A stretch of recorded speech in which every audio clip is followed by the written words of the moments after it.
Hello everyone, today we are going to talk about very important topic which is regarding syllabus। और जो ninth class की syllabus थी वो completely change हो चुकी है। लिटरेचर की बात करें और ग्रामर के भी तो कुछ पोर्शन चेंज हुए हैं, ग्रामर के भी पैटर्न सेम है, ऑलमोस्ट एक दो टॉपिक ऐड हुए हैं, बाकी पुराना है, बट लिटरेचर पूरी तरीके से चेंज है। उसके साथ ही साथ इसका कुछ मार्जिन जो था, वेटेज भी चेंज हो चुका है। जो पहले रीडिंग स्किल 20 मार्क्स की थी वो पहले सी है, जैसे पहले हुआ करती थी। राइटिंग स्किल और ग्रामर जो होते थे वो 20 मार्क्स के होते, नाउ बिकेम 30 मार्क्स। और लैंग्वेज थ्रू लिटरेचर जो था 40 मार्क्स का वो हो गया आपका 30 मार्क्स। और आपके 20 मार्क्स जो इंटरनल थे वो एज इट इज़ पहले से जैसे ही हैं, उसमें कोई चेंजेस नहीं आए हैं। तो देखते हैं कौन कौन सी चीज़ें चेंज हुई हैं। ये तो पहले के जैसे हैं, इसमें कुछ नई चेंजेस नहीं आई हैं, पहले से है। ये पहले आपका रीडिंग स्किल जो होती थी, रीडिंग कॉम्प्रीहेंशन जो होता था वो पहले भी 20 मार्क्स का था और अब भी 20 मार्क्स का ही है, इसमें कोई चेंजेस नहीं है, ये पहले के जैसा ही है। दूसरा वाला है ग्रामर एंड राइटिंग स्किल। इसमें बहुत सारे चेंजेस आए हैं, क्योंकि ये पहले 20 मार्क्स का होता था, अब ये 20 मार्क्स का नहीं, अब हो गया 30 मार्क्स का। लेकिन ग्रामर अभी भी 10 मार्क्स का जैसे पहले हुआ करता था, थोड़ा सा पैटर्न चेंज हुआ है, बट अभी मार्किंग स्कीम वही है।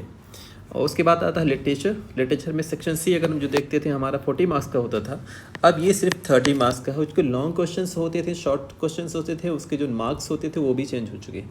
पहले 3 मार्क्स के ईच क्वेश्चन होते थे, शॉर्ट में हम जाते थे, और एक्सट्रैक्ट आपके पहले जैसे ही है। और जो लॉन्ग आंसर होते थे 6 मार्क के होते थे और वो 5 नंबर के हो चुके हैं। तो इसमें चेंजेस आए हैं। ये आपका 20 मार्क्स इंटरनल होगा, इंटरनल असेसमेंट, बस इसके भी क्राइटेरिया है, इसके नए एक तरीके से आप प्लानिंग की जाएगी, उस पर अलग अलग कैटेगरी में डिवाइड किया जाएगा नंबर 20 मार्क्स का जो होता था। तो कुछ इस तरीके से न्यू पैटर्न का सिलेबस स्टार्ट होगा। क्या क्या चेंजेस हैं देखते हैं। ये पहले जैसा ही है आपके। अगर हम बात करें इसके फर्स्ट सेक्शन की, सेक्शन ए की बात करें, 20 मार्क्स के थे। पहले भी एक होता था डिस्कसिव पैराग्राफ होता था या डिस्क्रिप्टिव पैसेज होते थे, तो 400 to 450 वर्ड्स के होते थे, वर्ड लिमिट होती थी, 10 मार्क्स के होते थे। ये पहले जैसे ही है। और सेकेंड होता था जो हमारा पैसेज होता था वो भी इसी तरीके से होगा। जो केस बेस्ड होता था वो पहले जैसा ही है, 200 to 250 वर्ड्स लिमिट उसकी होगी जो पैसेज दिया रहेगा। तो इसमें कुछ खास चेंजेस नहीं आए हैं, बट इसके जो क्वेश्चंस होंगे वो किस टाइप के होंगे उसमें हम चाहे तो हम बात कर सकते हैं। ये पहले है तो डिस्कसिव पैसेज होंगे 400 to 450 words with 10 marks and allocated case. Second वाला होगा आपका केस बेस्ड पैसेज, जिसकी वर्ड लिमिट होगी 200 to 250 words and with visual inputs included हो सकता है। उसके साथ कोई ग्राफ दिया जाए, उसके साथ मैप दिया जाए, या किसी तरीके से कोई चार्ट दिया जाए, वो डिपेंड करता है क्वेश्चन के ऊपर, वो उस तरीके दे सकते हैं। जो क्वेश्चन का फॉर्मेट होगा वो मल्टीपल चॉइस क्वेश्चन हो सकते हैं, ऑब्जेक्टिव चॉइस क्वेश्चन हो सकते हैं, या वेरी शॉर्ट आंसर क्वेश्चन हो सकते हैं, या शॉर्ट आंसर क्वेश्चन हो सकते हैं। डिपेंड करता है क्वेश्चन कैसा है, उस हिसाब से मार्क अलॉट किए जाएंगे। बट वो 10 मार्क्स के रहेंगे, 2 पैसेज रहेंगे, 20 मार्क्स की हो जाएंगे। पहले भी तो होता था, अब ये सेम है, कंटिन्यू है। क्यों होता था वो? फोकस एरिया क्या होता था, आप उससे अगर बात करना चाहें तो ये फोकस एरिया होता है कि कॉम्प्रीहेंशन स्किल, स्पेशली टारगेट करते हैं comprehension skills across varied text formats, thoroughly evaluated inference and analytical skills tested through diverse question types। तो इसमें कुछ है नहीं कि पहले कॉम्प्रीहेंशन वही होता है कि you are understanding while reading something. ये ना हो कि आप बस पढ़ लें और पैसेज के कॉपी पेस्ट मत किया करें, इस पर मार्क्स रिडक्शन होता है। आप टू द पॉइंट लिखेंगे तब में प्रिसाइज होना चाहिए, अदरवाइज आपके पैसेज में वो आंसर होता है लेकिन आप पूरे पैसेज को कॉपी पेस्ट करेंगे तो नंबर नहीं मिलता है। इसलिए प्रिसाइज आंसर राइटिंग की जाती है, और 1 or 2 मार्क्स के होते तो पूरा पैसेज लिखने की ज़रूरत भी नहीं होती है। तो ये इसका पर्पज़ होता है, और ये इसका सेक्शन सेम है, इसमें कोई चेंजेस नहीं आए हैं। फिर ये क्वेश्चन होता है, क्वेश्चन कौन से टाइप के पहले था, तो पहले कभी कौन से क्वेश्चन होते हैं, MCQ कभी स्टार्ट हुआ, कैसे कैसे ये ग्रो कर रहा है, क्या क्या पैटर्न चेंज हो रहे हैं, ईयर वाइज वो एनालिसिस दिया हुआ कि सिलेक्टेड रिस्पांस क्वेश्चंस यानी मल्टीपल चॉइस क्वेश्चन होते थे, 2021 में स्टार्ट हो गया है। शॉर्ट आंसर टाइप क्वेश्चंस भी ऐड किए गए हैं, ऑब्जेक्टिव 2022 में ऐड किया गया। वेरी शॉर्ट जो आंसर क्वेश्चन 1-2 डालने लगे हैं वो 2023 से डालने लगे, और उसके बाद में शॉर्ट आंसर टाइप क्वेश्चन जो स्टार्ट में 2024 से, और अब वही अभी कंटिन्यूड है, तो अभी चेंजेस नहीं आए।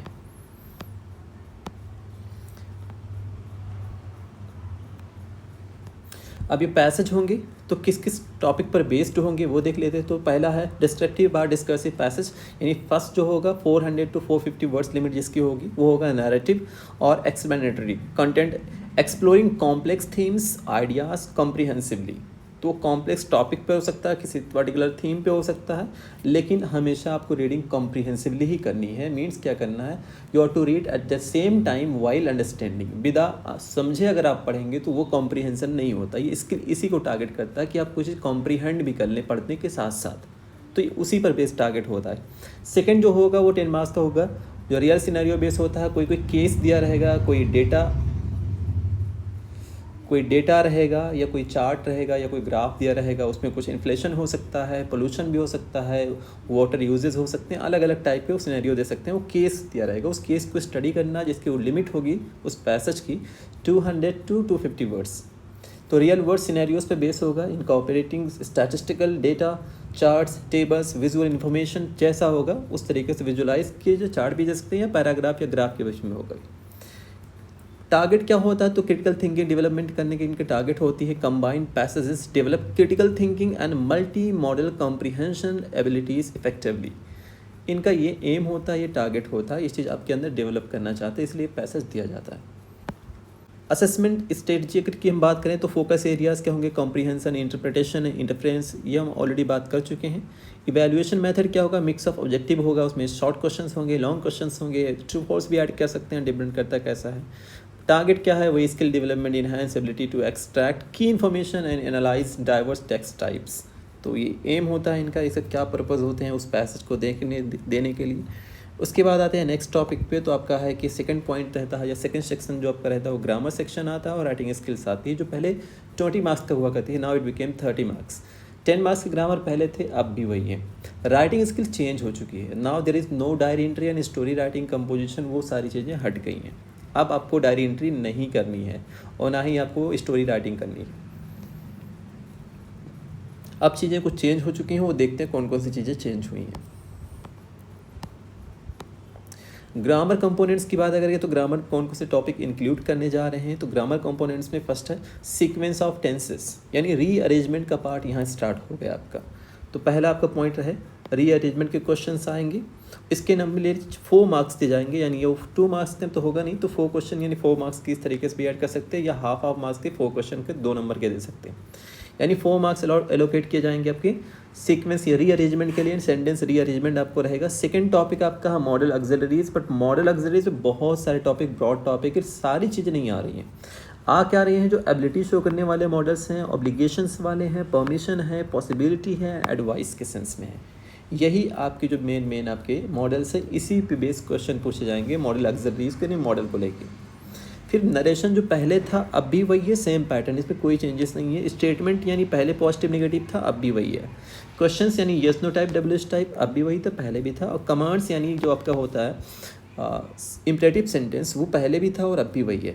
तो ये 3 टॉपिक पहले थे, अब भी है सेम, कोई चेंजेस नहीं है। इसमें एक्सक्लेमेटरी ऐसे कुछ सेंटेंसेस ऐड नहीं किए गए। लेकिन क्वेश्चन अच्छे लेवल के होते हैं। स्टेटमेंट में आ जाता है पॉजिटिव नेगेटिव, क्वेश्चन में आ जाता है इंटरोगेटिव टाइप, एंड कमांड्स में पूरा आ जाता है इम्परेटिव के सेंटेंसेस, जिसमें ऑर्डर, रिक्वेस्ट, कमांड, सजेशन, ये सारी चीज़ें हम सेंटेंसेस बनाते हैं। तो ये आपका थर्ड पॉइंट।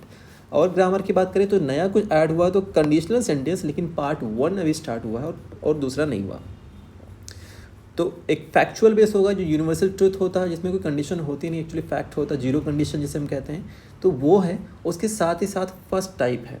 फर्स्ट टाइप यानी वो फर्स्ट टाइप जिसमें होता है कि अगर 2 सेंटेंसेस ऐसे लग रहे हैं कि both of them are to be consider that about to be happen in future, तो उसमें जो फर्स्ट पार्ट होता है जिसके साथ कंडीशन लगी होती है, उसको हम फ्यूचर में ना बना के सिंपल प्रेजेंट में बनाते हैं, और सेकंड वाले को हम फ्यूचर में ही रखते हैं। तो वो फर्स्ट टाइप के कंडीशनल सेंटेंसेस भी आएंगे, यानी कंडीशनल क्लॉज आएंगे। और सब्जेक्ट वर्ब एग्रीमेंट यानी सब्जेक्ट वर्ब कंकर्ड जो दिया था, ये पहले से था, अब भी वही है। तो कंडीशनल क्लॉजेज होंगे एंड सब्जेक्ट वर्ब एग्रीमेंट होंगे। डिटर्मिनर्स पहले से थे, अब भी वही है। Comprehensively covered in the assessment, तो कॉम्प्रिहेंसिवली जब भी आएगा ये आपको देखा है। इस वाले में अगर हम बात करें तो वैल्यू बेस्ड क्वेश्चन की अगर हम बात करें या कॉम्पिटेंसी बेस्ड क्वेश्चन की बात करें, तो क्वेश्चन में यहाँ रूल के साथ साथ मीनिंग पे भी मिस्टेक देगा क्वेश्चन में। अब वो रूल आप रटना नहीं है, आपको रोट लर्निंग नहीं करनी है, बट क्या कहना, रूल को तो आपको जानना है, but you will have to be able to decode the meaning correctively. अगर आप उससे करेक्ट मीनिंग नहीं निकाल पा रहे हैं तो वहाँ पे मिस्टेक हो सकती है, रूल हो सकता है सही हो। ये कैसे होगा, किस तरह के क्वेश्चन बनेंगे, हम आगे डिस्कस कर लेंगे। फिर नेक्स्ट आता है नया कुछ इम्प्लीमेंट हुआ है, तो नया चीज़ आया है क्लॉज, जो नहीं था अब तक। क्लॉज हमें टॉपिक में नहीं मिलता था पढ़ाने के लिए, आप सीबीएसई ने इस चीज़ को दे दिया। तो noun clauses and relative clauses, बस ये 2 क्लॉजेस का इंट्रोडक्शन हुआ इस बार, बाकी चीज़ें नहीं आएंगी। राइटिंग स्किल की बात करें तो शॉर्ट फॉर्म और लॉन्ग फॉर्म 2 तरीके से होते हैं। तो दोनों में फर्स्ट वाले हम शॉर्ट टर्म में देखते हैं, तो शॉर्ट फॉर्म में कौन कौन से रहते हैं। नोटिस राइटिंग, इनफॉर्मल इन्विटेशन, ये इसकी वर्ड लिमिट होगी 50 वर्ड्स, मार्क्स मिलेंगे आपको 3। उसके बाद लेटर टू एडिटर ये नहीं था, ये सारे जितने इसमें टॉपिक दिए कोई पहले नहीं होता था, अब ये स्टार्ट हुआ है, ये फर्स्ट टाइम हो रहा है। इससे पहले सिर्फ डायरी एंट्री आती थी, स्टोरी कंपोजिशन आता था। तो notice writing and informal invitation आपका है 50 मार्क्स, 50 वर्ड्स का रहेगा, 3 मार्क्स आप इसके मिलेंगे। बेस किस पे होगा, वो कंसाइजेस पे होगा, टू द पॉइंट होना चाहिए, formal communication skill and words होने चाहिए। लेटर टू द एडिटर की अगर हम बात करें तो वो पहले नहीं था, 10th में मिलता था आपको, 9th से स्टार्ट हो जाएगा, 120 to 150 वर्ड्स। व्यू पॉइंट होगा, करंट इफेक्टिव सिचुएशन पर बेस्ड रहेगा, कोई सिनेरियो दिया जाएगा, कोई कंप्लेन करने का, कोई ये चीज़ आप में सोसाइटी में इशू हो रही है, कोई भी चीज़ हो सकता है, नेशनल इशू हो सकता है, उसको आपको पब्लिश करवाना है, एक आर्टिकल पब्लिश करवाना है और आपको लिखना है एडिटर को न्यूज़पेपर के कि ये चीज़ आपको पब्लिश कर दे, ताकि कोई चीज़ अपना एम जो है वो किस लिए करवा रहे हो आपको मेंशन करना रहता है। तो लेटर टू द एडिटर आ गया है जो 10th में आता था। फॉर्मल ईमेल राइटिंग आ गया जो अभी तक नहीं था, तो ये आपको फॉर्मल 5 मार्क्स इसके मिलेंगे। इसमें क्या डेमोस्ट्रेट करना है, तो प्रोफेशनल टोन आपके कितना अच्छा है, कितना फॉर्मल टोन रहता है आप जब किसी ईमेल राइटिंग करते हैं या लेटर टू द एडिटर करते हैं या नोटिस राइटिंग करते हैं, तो आपके टोन हमेशा इंपॉर्टेंट होती है, मैनर दिखना चाहिए वर्ड्स में। एंड उसके साथ स्ट्रक्चर्ड फॉर्मेट, यानी फॉर्मेट कैसा होता है एक्चुअल ईमेल राइटिंग का, तो वो सारी चीज़ हम डिस्कस करेंगे वन बाय वन। पर्पस क्या होता है, तो प्रेजेंटिंग व्यूज़ एंड सजेशंस। कुछ लोग अपने व्यूज़ को प्रेजेंट नहीं कर पा रहे हैं, अपने सजेशन को नहीं रिप्रेजेंट कर पा रहे हैं, इस स्किल को ट्रेन करने के लिए इन सारी चीज़ों को हिट किया गया। तो टोन अच्छा होना चाहिए, एप्रोप्रिएट टोन होना चाहिए, स्ट्रक्चर्ड फॉर्मेट होना चाहिए। फॉर्मेट हर चीज़ का एक प्री डिफाइंड फॉर्मेट होता है, उसी फॉर्मेट पे आपको लिखना रहेगा। तो ये नई सारी चीज़ें हैं, कुछ इसमें से ओल्ड वन नहीं है। एक्सटेंडेड फॉर्म या लॉन्ग राइटिंग में अगर हम बात करें तो राइटिंग स्किल्स में एक्सटेंडेड फॉर्म्स में आ जाती है नोटिस राइटिंग, इन्विटेशन और letter to the editor. Sorry ये नहीं है, ये सारे जो होंगे notice writing, invitations, letter to the editor, email writing, magazine article writing, ऐसे राइटिंग, ये सारी की सारी चीज़ें होंगी। आपको 2 ऑप्शन मिलेंगे और करके दे रहेंगे, उनमें से किसी एक को ऑप्ट करके आपको डिस्क्राइब करना है, अपनी स्किल दिखानी है। दोनों नहीं करने होंगे, बट 6 से लेकर जो 9th क्वेश्चन होगा आपका राइटिंग स्किल में, उसमें सब में डबल ऑप्शन मिलेंगे, एक आपको हिट करना रहेगा, बस एक नहीं, एक छोड़ देना है। तो इसमें क्या आता है, जो लॉन्ग या एक्सटेंडेड फॉर्म है या लॉन्ग राइटिंग स्किल में है, तो वो शॉर्ट राइटिंग स्किल था। इसमें आएगा factual article writing and factual description based magazine article writing. Informative होगी और इंगेजिंग स्टाइल में आपको लिखना है। वर्ड लिमिट है 120 to 150। ये लॉन्ग वर्ड के जितने भी लॉन्ग वर्ड जाएगा या लॉन्ग क्वेश्चन आएंगे, वर्ड लिमिट यही रहेगी। 5 मार्क्स का ये रहेगा। डिस्क्रिप्टिव एंड नैरेटिव ऐसे जो हो गया, आपको ऐसे राइटिंग नैरेटिव ऐसे लिखना है आपको, ये भी आपकी वर्ड लिमिट है 200 to 250 वर्ड्स। 7 मार्क्स के रहेंगे क्योंकि ये 5 मार्क्स से ज़्यादा है। और ये बेस कैसे होगा, इंट्रोडक्शन होगा, बॉडी होगी, कंक्लूजन होगा, ये फॉर्मेट होगा, इस फॉर्मेट पे लिखना रहेगा। अगर हम फिर बात करते हैं तो इन सारी दोनों चीज़ का मोटिव क्या है, तो combined factual, descriptive and narrative forms. Total marks allocated 20 marks. तो 20 मार्क्स के ये हो जाएंगे प्लस 10 मार्क्स के आपके ग्रामर, टोटल 30 मार्क्स। स्टाइल है structure focus, emphasises clarity, engagement, vividness and logical organisation. Coherent होना चाहिए, आइडिया को जो सीक्वेंस होना है, एक फ्लो में चलना चाहिए। ये नहीं कि आपने इंट्रोडक्शन दिया फिर पता चला कंक्लूजन स्टार्ट हुआ फिर बॉडी आ रही है। एक फ्लो में चलता है कि हमने सबसे पहले टॉपिक को इंट्रोड्यूस किया, उसके बाद उसके बारे में टाइप को डिस्क्राइब किया, उसके पॉजिटिव नेगेटिव इम्पैक्ट को डिस्क्राइब किए, फिर उसका हमने क्या कोई सोल्यूशन दिया, उसके बाद हम कंक्लूजन देके फिर खत्म करते। तो एक कोहेरेंट आइडिया में होना चाहिए, एक फ्लो होना चाहिए। फिर आता है सेक्शन सी, जो कि होता है 40 मार्क्स का हुआ करता था, अब ये 30 मार्क्स का हो गया। यानी लिटरेचर बेस्ड क्वेश्चंस होंगे, जो एक्सट्रैक्ट और सारे क्वेश्चंस आते हैं। तो यहाँ पे एक ड्रामास यानी एक प्रोज से और एक आपको पोइट्री से एक्सट्रैक्ट रहेगा, 5 क्वेश्चन और 5 मार्क्स। तो ये आपके सेम है, वैसे कोई चेंजेस इसमें आए नहीं है। और उसके बाद में आते हैं वेरी शॉर्ट क्वेश्चन टाइप, इसमें हो सकते हैं। इसमें पोइट्री का एक्सट्रैक्ट जो होगा, तो ये हैं इसके मल्टीपल टाइप क्वेश्चन भी हो सकते हैं, या इस जो एक्सट्रैक्ट रहेगा इसमें कोई शॉर्ट क्वेश्चन भी पुटअप किया जा सकता है। लेकिन अगर पोइट्री की बात करें तो ऑब्जेक्टिव टाइप हो सकता है, एमसीक्यू बेस हो सकता है, जैसा भी देना चाहें। 5 मार्क्स का 5 क्वेश्चंस होते हैं, 2 दिए रहेंगे, 2 में से किसी एक को ऑप्ट करना है, एक को चूज करके उसे अटेम्प्ट करना है। एक्सट्रैक्ट क्वेश्चन जो होंगे उनका सिलेक्टेड क्या स्टाइल होगा, तो उसमें मल्टीपल चॉइस क्वेश्चंस हो सकते हैं, थीम्स पे बेस, लिटरेरी डिवाइसेस पे बेस, या कंटेक्चुअल मीनिंग की बात हो सकती है। और short answer questions requiring text base evidence and detail interpretation. Vocabulary base भी हो सकता है कि question assessing understanding the literary languages and figurative expression, यानी वो मीनिंग नहीं, वो लिटरल मीनिंग हमें नहीं देखना कि एक्चुअल मीनिंग क्या होती है, वो सिचुएशनल मीनिंग भी पूछा जा सकता है कि किसी पैसेज में उस वर्ड की मीनिंग क्या है। अब आते हैं short and long type of question. तो इसमें क्वेश्चंस में कौन कौन से आते हैं, शॉर्ट आंसर टाइप क्वेश्चंस में आते हैं। 5 अटेम्प्ट करना है 6 क्वेश्चन में से शॉर्ट टाइम। वर्ड लिमिट पहले वाली है, बस मार्क्स कम कर दिए गए। अब जो मार्क्स मिलेंगे वो 2 मार्क्स के होंगे, पहले 3 मार्क्स के होते थे, अब 3 मार्क्स के नहीं होंगे। ठीक है, तो आपको 2 मार्क्स के रहेंगे। कितने क्वेश्चन आपको 5 अटेम्प्ट करने हैं, आपके टोटल मार्क 10 यहाँ से हो जाएंगे। इसका मोटिव क्या है, तो core assessment competencies is evaluates characters comprehension, plot analysis, theme identification and textual evidence, ये सारी चीज़ को हिट करना होता है यहाँ। रिस्पॉन्स क्वालिटी रिक्वायरमेंट्स क्या हो कि डिमांड्स कंसाइज एंड कॉम्प्रिहेंसिव। लोग जो आप स्टोरी लिख देते हो, कोई कॉम्पिटेंसी बेस्ड क्वेश्चन पूछा जाता है तो एक पर्टिकुलर एम होता है कि इस क्वेश्चन का ये आंसर आएगा। आपने क्या करते हैं कि पूरी स्टोरी का समराइज करके आपने फर देना है, तो वो नहीं होना चाहिए। कंसाइज होना चाहिए, टू द पॉइंट होना चाहिए एंड कॉम्प्रिहेंसिव आंसर होना चाहिए, demonstrating close careful reading skill. ये होना चाहिए, टू द पॉइंट लिखना, ये नहीं कुछ भी लिख दो आपको नंबर मिल जाएगा। लॉन्ग आंसर टाइप क्वेश्चंस, इस क्वेश्चन में हॉट्स वाले क्वेश्चन रहेंगे, यानी हायर ऑर्डर थिंकिंग स्किल वाले क्वेश्चंस होंगे। तो इन क्वेश्चन को अटेम्प्ट करने के लिए आपको हमेशा हायर थिंकिंग होनी भी चाहिए, क्योंकि इसमें जो पहला है पॉइंट है कि एक्स्ट्रापोलेशन क्वेश्चन, यानी ऐसे क्वेश्चन जिसमें आपको ओपिनियन या फैक्ट्स जो दिए रहेंगे उनको यूज करके एक ओपिनियन बना रहेगा, जजमेंट बना करके अपने आंसर को करना रहेगा। यानी सिचुएशन बेस्ड क्वेश्चन होगा, या कह सकते हैं इसे कॉम्पिटेंसी बेस्ड क्वेश्चन कह सकते हैं।